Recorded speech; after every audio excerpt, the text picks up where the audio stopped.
મંડળીમાં ભ્રષ્ટાચાર। મિત્રો, ગામડામાં જે દૂધની સહકારી મંડળી હોય છે એમાં ઘણી વખત આપણે સાંભળતા હોય છે કે દૂધની મંડળીમાં ભ્રષ્ટાચાર થાય છે। સંચાલકો કે હોદ્દેદારો છે એ કાયદાનો દુરુપયોગ કરે છે, પૈસાનો ગેરવપરાશ કરે છે, ઉચાપત કરે છે। આવા ઘણા બધા પ્રશ્નો આવતા હોય છે અને મને વ્યુઅર્સ દ્વારા પણ આ અંગે પ્રશ્નો આવ્યા હતા કે દૂધની મંડળીમાં ભ્રષ્ટાચાર થતો હોય તો સભ્ય શું કરી શકે। મિત્રો, આજે આ વિડીયોના માધ્યમથી હું આપને 3 મહત્ત્વના મુદ્દા સમજાવવા જઈ રહ્યો છું કે જો દૂધની મંડળીમાં ભ્રષ્ટાચાર થતો હોય તો સભ્ય શું કરી શકે।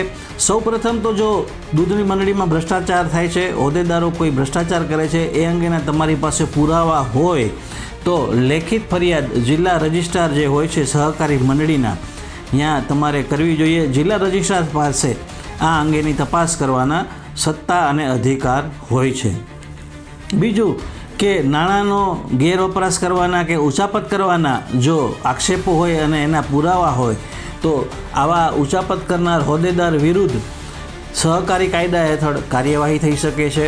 ત્રીજું કે જો ખોટા દસ્તાવેજો બનાવવાના કે ખોટી સહીઓ કરી અને ઘાલમેલ કરવાના, ભ્રષ્ટાચાર કરવાના જો એવા આક્ષેપો હોય અને એવા પુરાવા હોય તો પોલીસમાં આ અંગે ફોજદારી ફરિયાદ પણ થઈ શકે છે।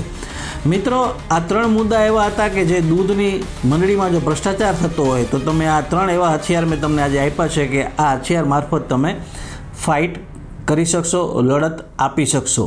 તમારા ગામમાં જો દૂધની કોઈ મંડળી છે અને એમાં ભ્રષ્ટાચાર થાય છે અને તમે એ ભ્રષ્ટાચાર વિરુદ્ધ કઈ રીતે લડવું એની મૂંઝવણમાં છો, તમને કાંઈ ગતાગમ પડતી નથી, કોઈ દિશા સૂઝતી નથી, તો તમારી મૂંઝવણ કોમેન્ટ બોક્સમાં જરૂરથી મૂકજો। કાયદાની વાતો છે તમને માર્ગદર્શન કરશે અને આવા ભ્રષ્ટાચાર વિરુદ્ધ કઈ રીતે હથિયાર ઉગામવું કાયદાનું એની પૂરેપૂરી માહિતી કાયદાની વાતો તમને પૂરી પાડશે। મિત્રો, ફરી પાછો નવા વિષયના વિડીયો સાથે તમારી સમક્ષ રજૂ થઈશ। ત્યાં સુધી મને રજા આપશો। પોતાનું ખૂબ જ ધ્યાન રાખજો। Take care. જય હિન્દ। અને હા, આ વિડીયો ઉપયોગી લાગ્યો હોય તો તમારા ગ્રુપમાં જરૂર શેર કરજો જેથી કરીને વધુ ને વધુ લોકો સુધી આ માહિતી પહોંચી શકે અને લોકો ભ્રષ્ટાચાર વિરુદ્ધ અવાજ ઉઠાવતા શીખે। ધન્યવાદ।